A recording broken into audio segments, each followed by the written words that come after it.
ಬ್ರಹ್ಮೋಸ್ ಬರೀ ಹೆಸರು ಕೇಳಿದ್ದ ಜಗತ್ತು ಇವತ್ತು ಅದರ ಶಕ್ತಿಯನ್ನು ನೋಡಿದೆ.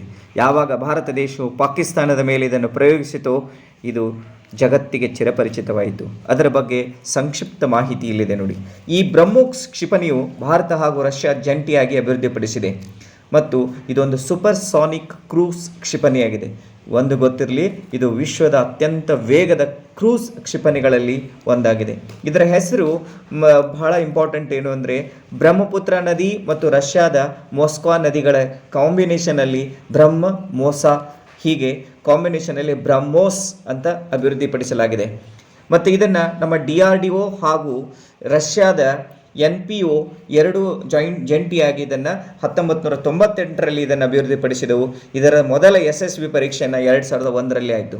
ಒಂದು ಗೊತ್ತಿರಲಿ, ಇದು ನೆಲ, ಜಲ ಹಾಗೂ ವಾಯುಗಳಲ್ಲಿ ದಾಳಿ ಮಾಡುವ ಶಕ್ತಿ ಹೊಂದಿದೆ ಹಾಗೂ ಇದರ ವೇಗವು ಶಬ್ದಕ್ಕಿಂತಲೂ 3 ಪಟ್ಟು ಹೆಚ್ಚಾಗಿದೆ. ಅಂದರೆ 2.8ರಿಂದ 3 ಮ್ಯಾಕ್ವರೆಗೆ ಇದರ ವೇಗ ಇದೆ. ಇನ್ನು ನೆಕ್ಸ್ಟ್ ಜನ್ರೇಷನಲ್ಲಿ 5 ಮ್ಯಾಕ್ವರೆಗೆ ಇದರ ವೇಗವನ್ನು ಹೆಚ್ಚಿಸಲು ಪ್ರಯತ್ನ ಮಾಡ್ತಾ ಇದ್ದಾರೆ. ಗೊತ್ತಿರಲಿ, ಇದು ಇಷ್ಟು ಅತ್ಯಂತ ಪ್ರಾರಂಭದಲ್ಲಿ ಇದರ 290 ಕಿಲೋಮೀಟರ್ ವ್ಯಾಪ್ತಿಯನ್ನು ಹೊಂದಿತ್ತು. ಈಗ 450ರಿಂದ 450 to 600 ಕಿಲೋಮೀಟರ್ವರೆಗೆ ಇದು ವ್ಯಾಪ್ತಿಯನ್ನು ಹೊಂದಿದೆ. ನೋಡಿ, ಇಲ್ಲಿ ಚಿತ್ರದಲ್ಲಿ ನೀವು ನೋಡ್ತಾ ಇದ್ದೀರಿ. ಇದರ ಬಗ್ಗೆ ನಾವು ಸಂಪೂರ್ಣವಾಗಿ ಒಂದಿಷ್ಟು ಮಾಹಿತಿಯನ್ನು ನಾವು ಬರೆದಿದ್ದೇವೆ.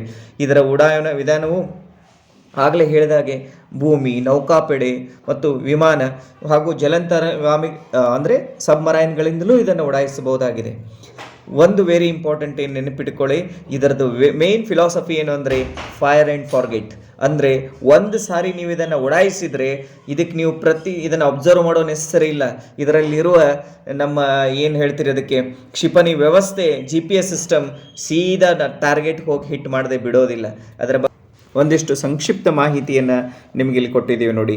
ಅದರ ಟೈಪ್ ಯಾವುದಿದೆ, ಅದರ ಸ್ಪೀಡ್ ಏನಿದೆ, ಅದರ ರೇಂಜ್ ಏನಿದೆ, ಯಾರು ಡೆವಲಪ್ ಮಾಡಿದರು, ಮತ್ತು ಅದರ ಲಾಂಚ್ ಎಲ್ಲಿಂದ ಆಗ್ತದೆ, ಇದೆಲ್ಲ ಸಂಪೂರ್ಣ ಮಾಹಿತಿ ನಿಮಗೆ ಕೊಡಲಾಗಿದೆ. ಸ್ಪರ್ಧಾತ್ಮಕ ಪರೀಕ್ಷೆಗೆ ಎಷ್ಟು ಮಾಹಿತಿ ಬೇಕು ಅದನ್ನು ಕೊಡಲಾಗಿದೆ. ಇದನ್ನು ಎಲ್ಲರೂ ನೋಡಿ ಹಾಗೂ ಲೈಕ್ ಮಾಡಿ, ಶೇರ್ ಮಾಡಿ.